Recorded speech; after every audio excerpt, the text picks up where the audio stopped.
రాణి, ఈ విషయం నేను నీకు చెప్పే వెళ్ళొచ్చు, కానీ చెప్తే నువ్వెక్కడ ఆవేశపడతావోనని నేను చెప్పకుండా వెళ్తున్నాను. దయచేసి నా కోసం నువ్వు దిగులు పడి నీ ఆరోగ్యం పాడు చేసుకోవద్దు. నా మీద ఏ మాత్రం ప్రేమున్నా నిన్ను నువ్వు శిక్షించుకోవద్దు. ఇది భర్తగా నా ఆజ్ఞ, నా కోరిక. ఉంటాను. త్వరలో తిరిగి వస్తాను. రాధాకృష్ణ.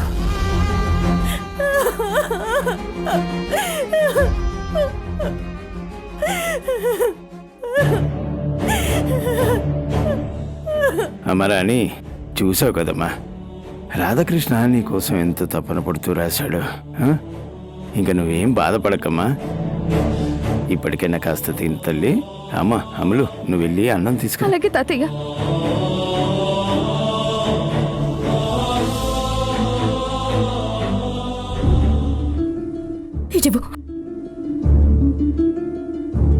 అత్తమ్మ, మా మంచి అత్తమ్మ కదూ.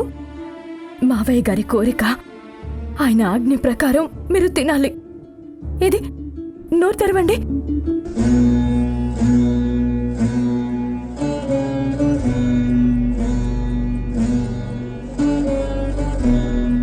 అవునమ్మా, కొంచెం తినమ్మా. అమ్మా, నువ్వు నాతో మాట్లాడకపోయినా నేను మాత్రం నీతో మాట్లాడతాను. నాన్నగారు మనశ్శాంతి కోసం వెళ్ళారు, కానీ నువ్విక్కడ తిండి తిప్పలు మానేసి ఇలా ఏడుస్తూ ఉంటే ఆయనకి మనశ్శాంతి లేకుండా పోతుందమ్మా. ఆయన దేనికోసం అయితే వెళ్ళారో ఆయనకి ఆ మనశ్శాంతి లేకుండా చేయొద్దు. దయచేసి భోంచేయమ్మా. ప్లీజ్ అత్తమ్మా, ఇదిగో ఇది మావయ్య ముద్ద. ఇది నోరు తెరవండి. మావయ్య ముద్ద కదా, తినాలి.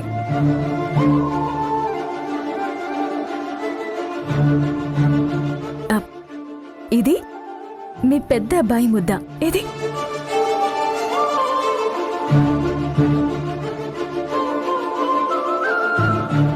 ఇది తాతయ్య ముద్ద.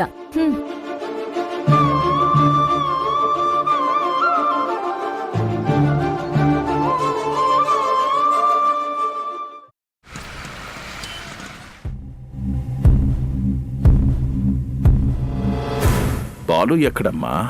ఆఫీస్లో కూడా లేడు. ఎక్కడికి వెళ్ళి ఉంటాడు? నాకు అదే అర్థం కావట్లేదు డాడ్.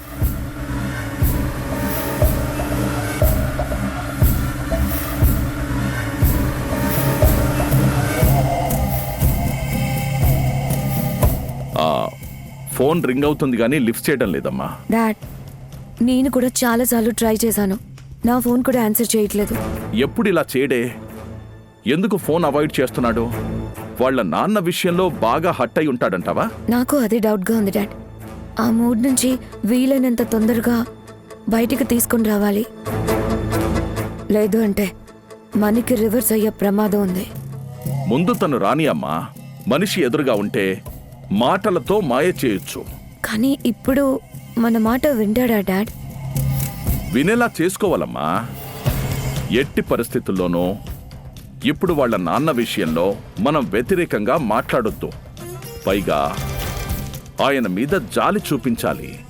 కనిపించకుండా పోయినందుకు మనం బాధని ఎక్స్ప్రెస్ చేయాలి.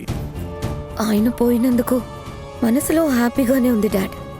బాధని చూపించాలంటేనే నాకు చిరాగ్గా ఉంది. తప్పదమ్మా. ఒక్కోసారి మనసులో ఉంది, బయటికి చెప్పుకోలేం. బాలు, ఎక్కడికి వెళ్ళిపోయావు బాలు? అల్లుడు, మీ నాన్నగారి గురించి ఏమైనా తెలిసిందా బాబు? మేం కూడా చాలా వెతుకుతున్నాం బాబు. 4 మనుషుల్ని కూడా పెట్టాను.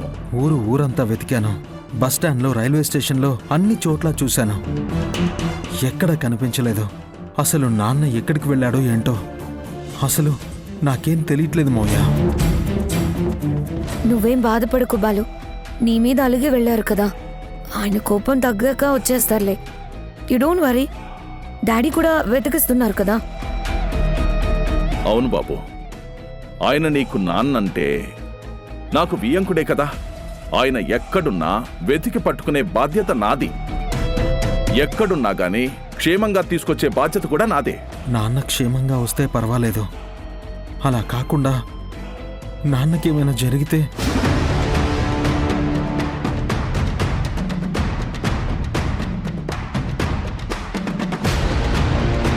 బాలు, ఏం కాదు, నేను చెప్తున్నాను కదా, నా మాట నమ్ము.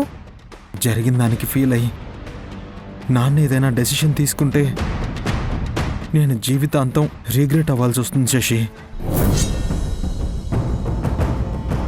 ఖచ్చితంగా నష్టం నీకే. ఎందుకంటే నీ వల్లే ఆయన ఇల్లు వదిలి వెళ్లారని అందరికీ తెలుసు. బాలు మనసు మార్చింది నువ్వేనని తెలుసు. ఇప్పుడు ఆ రాధాకృష్ణకి ఏం జరిగినా దానికి కారణం నువ్వే అవుతావు. బాలు కూడా వాళ్ళ నాన్న చావుకి నువ్వే కారణమని నీ పీక పట్టుకుంటాడు. One minute Balu. బాలు, నేనున్నాను కదా, నువ్వేం బాధపడకు.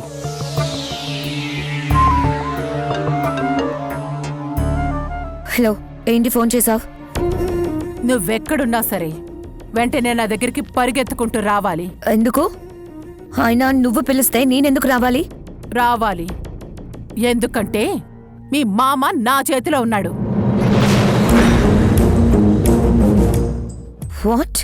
వాట్ లేదు, వంకాయ పులుసు లేదు. నోరు మూసుకొని వెంటనే బయలుదేరు, లేదంటే మీ మామ నోరెత్తకుండా శాశ్వతంగా మూసేస్తాను. ఆ తర్వాత నీ మొగుడు నిన్ను కుక్కని కొట్టినట్టు కొట్టి బయటికి గెంటేస్తాడు. ఏంటి, వస్తావా రావా? వస్తున్నాను, లొకేషన్ పంపించు. అది అలా రా దారికి.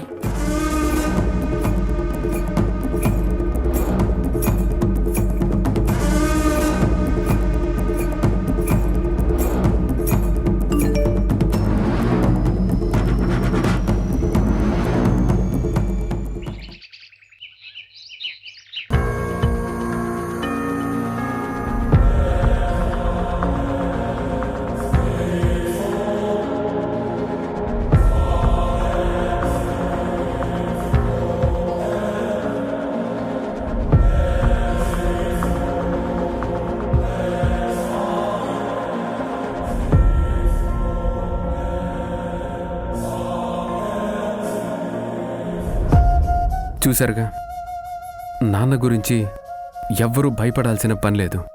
నాన్న వస్తారు. ఈ లెటర్ ఎక్కడ దొరికిందన్నయ్య? పూజ గదిలో రామాయణం బుక్లో ఉంది.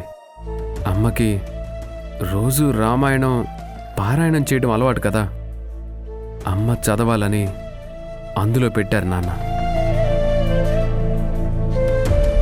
అమ్మా, ఇదిగో ఈ లెటర్ చదివావు కదా, నాన్న తిరిగి వస్తారు అని చెప్పి ఇందులో చాలా క్లియర్గా రాశారు కదమ్మా, ఇంకా భయపడొద్దమ్మా.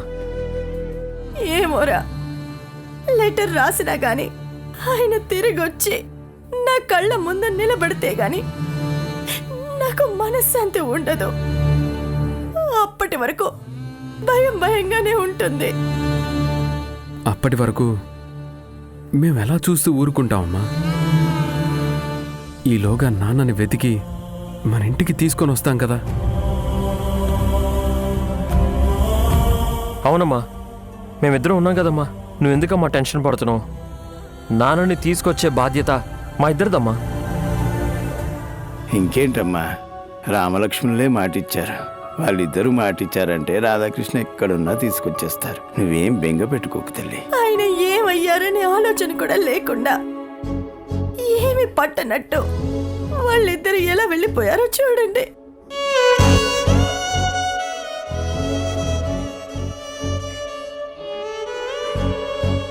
వాళ్ళెందుకు పట్టించుకుంటారమ్మా?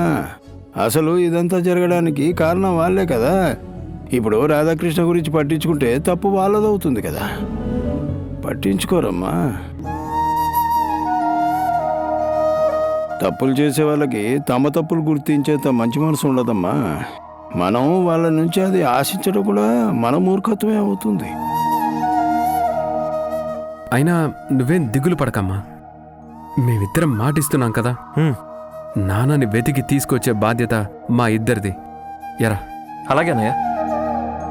అత్తమ్మా, మేము వెళ్ళొస్తాం. అనవసరమైన భయాలేవీ పెట్టుకోవద్దు. తాతయ్య, అమ్మ జాగ్రత్త. జాగ్రత్తగా వెళ్ళండమ్మా.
నన్ను రమ్మని చెప్పి వీళ్ళందరూ ఎక్కడ చచ్చారు?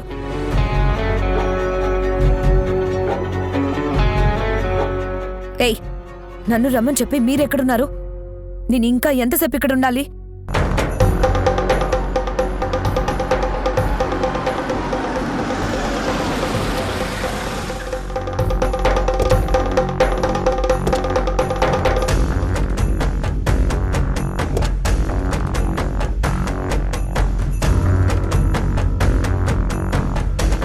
ఏంటి అంత తొందర?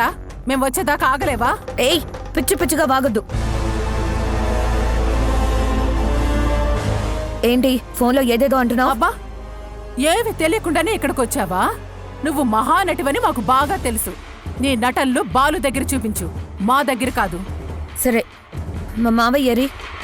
ఆయన ఎక్కడ ఉండాలో అక్కడ క్షేమంగా ఉన్నారులే గాని ముందు మేము చెప్పేది విను. మీకేం కావాలి? Cement factory. ఏంటి, సిమెంట్ ఫ్యాక్టరీనా? ఏం తమాషాగా ఉందా? ఆ మాట మేం అడగాలక్క. ఆ ఫ్యాక్టరీ మాది, మాకు రాసిస్తానని చెప్పావు. మర్చిపోయావా? నువ్వు మర్చిపోయినా మేం వదిలిపెట్టలేదు. మర్యాదగా ఆ ఫ్యాక్టరీ మాకు రాసిస్తే మీ మామయ్య ప్రాణాలతో నీకు దొరుకుతాడు. లేదంటే లేదంటే లేదంటే ఏం చేస్తావు? చంపేస్తావా? చంపేయ్. కావాలంటే మీ పక్కనుండే రౌడీగాళ్ళకి టీ తాగడానికి తలో 100 పడేస్తాను. ఆయన చంపుతానంటే బెదిరిపోతాననుకున్నావా? ఇంపాసిబుల్.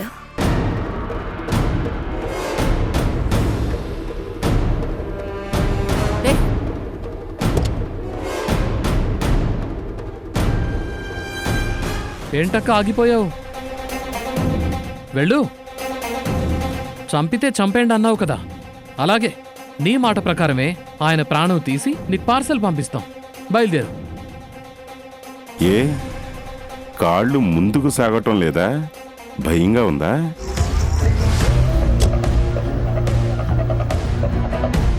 నాకేం భయం? నాకెందుకు భయం? ఎందుకో నేను చెప్పనా? ఇప్పుడు మీ మామగారి ప్రాణం పోయిందంటే దానికి కారణం నువ్వే అవుతావు.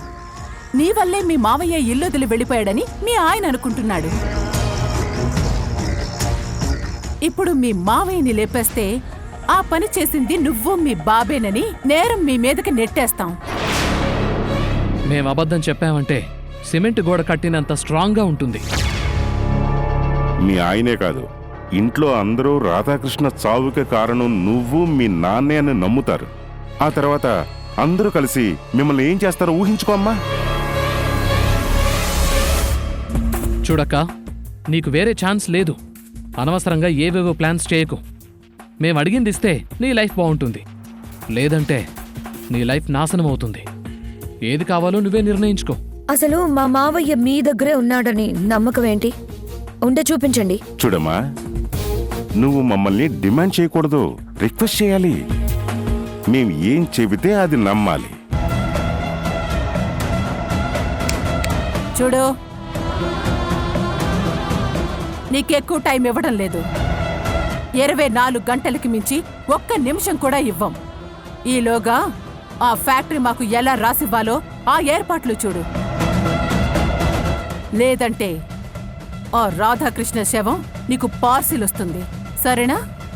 పదండి, జాగ్రత్త.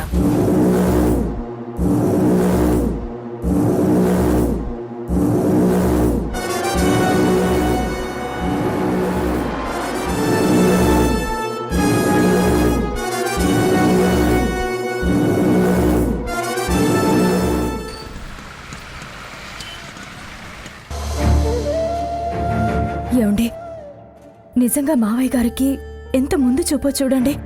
అంత బాధలో ఉండి మనశ్శాంతి కోసం బయటికి వెళ్ళిపోతూ అత్తమ్మ కోసం ఎలా బాధ్యతగా లెటర్ రాసిపెట్టి వెళ్లారో చూశారు కదా. నిజంగా మావయ్య గారు అలా లెటర్ రాసి పెట్టకపోయి ఉంటే అత్తమ్మ అసలు మంచినీళ్లు కూడా ముట్టుకునేవారే కాదు. అసలు ఆ లెటర్ మీరు కనిపెట్టారు చూడండి, అదే గొప్ప విషయం. లేదంటే అత్తమ్మ బాధ నాపడం ఎవరి తరం అయ్యేదే కాదు. సీత, ఆ లెటర్ ఈ లెటర్ నాన్న రాసింది కాదని నాకు తెలుసనయ్యా.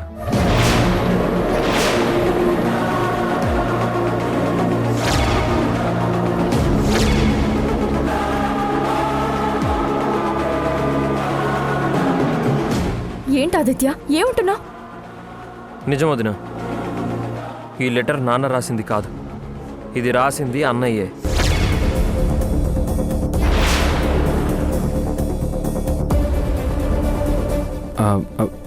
అది ఏంటండి, ఆదిత్య చెప్పేది నిజమా? చెప్పన్నయ్యా, ఇది రాసింది నువ్వే కదా. నా కళ్ళలోకి చూసి చెప్పు. అవును, నేనే రాశాను.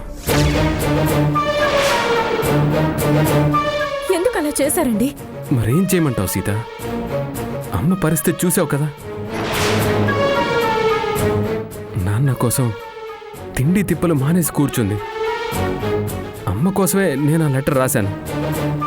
మీరు నాతోనే ఉన్నారు కదా, అదెప్పుడు రాశారు? ఆదిత్య ఫోన్ చేసి నాన్న కనిపించట్లేదని చెప్పినప్పుడే అమ్మ పరిస్థితి ఎలా ఉంటుందో నేను అర్థం చేసుకున్నాను. అప్పుడే రాసి నా దగ్గర పెట్టుకున్నాను. ఇంట్లో అంతా వెతుకుతూ ఆ లెటర్ని రామాయణం బుక్లో నేనే పెట్టాను.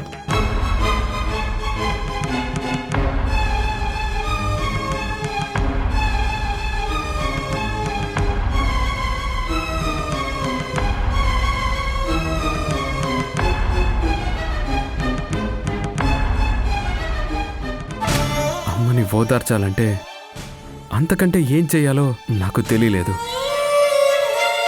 వేరే దారి లేక అలా చేశాను. చాలా మంచి పని చేసావు అన్నయ్య. ఆ లెటర్ చూసినప్పుడే నాకు అనుమానం వచ్చింది.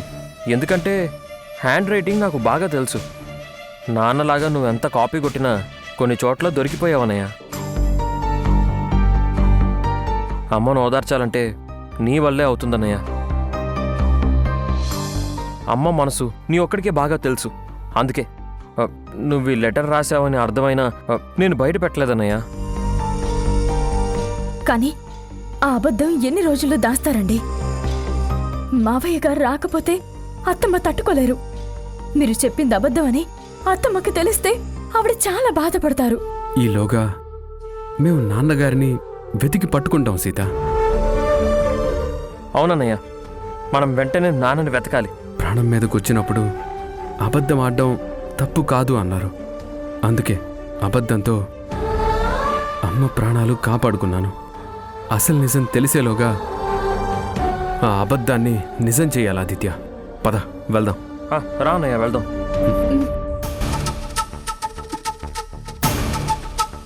భగవంతుడా, మావయ్య గారు క్షేమంగా ఉండాలి. ఆయన ఎక్కడ ఉన్నా వెంటనే కనిపించేలా చూడు స్వామి.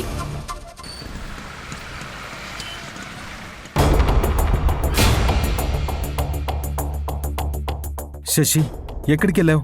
ఎవరికీ చెప్పకుండా అలా వెళ్ళిపోయావేంటి? ఏంటమ్మా అడుగుతుంటే చెప్పవేంటి? అసలు ఎక్కడికి వెళ్ళావు? ఏమైంది శశి?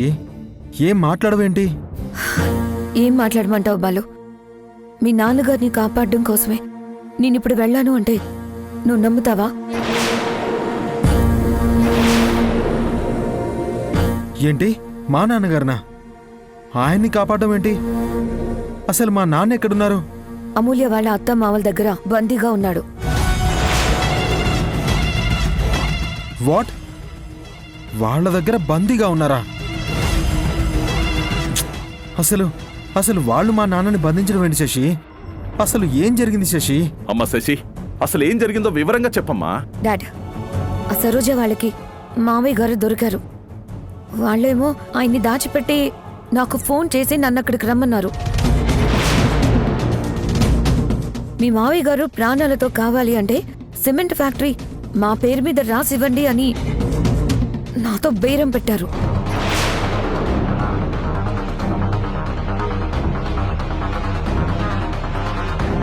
అదో గతి పాలైన మా అయోధ్య నిలయం మళ్ళీ కలకలలాడాలన్నా, దూరమైపోయిన నా వాళ్ళందరూ తిరిగి దగ్గర కావాలన్నా సీతారాములకి బిడ్డ పుట్టాలి. నా చేతులతో ఎత్తుకొని అందరికీ చూపించి వీడే నా వారసుడు అని గర్వంగా చెప్పుకోవాలి. నా కోసం కాదు, మా అత్తమ్మ కోసం, మా కుటుంబం కోసం, మా అందరినీ కలపగలిగే శక్తి బిడ్డని ప్రసాదించు.